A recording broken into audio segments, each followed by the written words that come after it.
তাম দুনিয়া জাহাজ ঘুরলো 6 মাস। কয় মাস? 6 মাস জাহাজ ঘুরার পরে ওয়াস্তাওয়াত আলাল জুদি গিয়ে চলে গেছে জর্দানে, যদি পাহাড়ের কাছে গিয়ে জাহাজটা নোঙ্গর করছে। আল্লাহ বলেন ইহবিত বিসালামিন মিন্না, আজ থেকে নামো, তুফান শেষ, সব শেষ।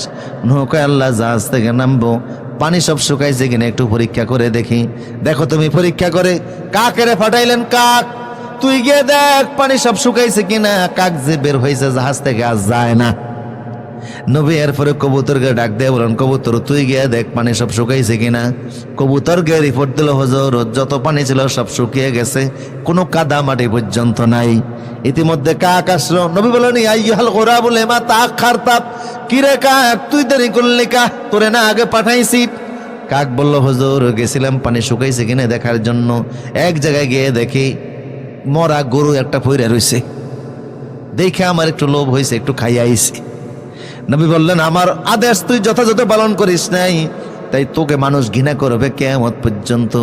কিন্তু কবুতর যেহেতু আমার আদেশ পালন করেছে, পৃথিবীতে কিয়ামত পর্যন্ত মানুষ যেখানে বাড়ি ঘর বানাবে তার আশপাশে তার জন্য ছোট্ট একটা ঘর হলো কবুতরের জন্য রেখে দিবে।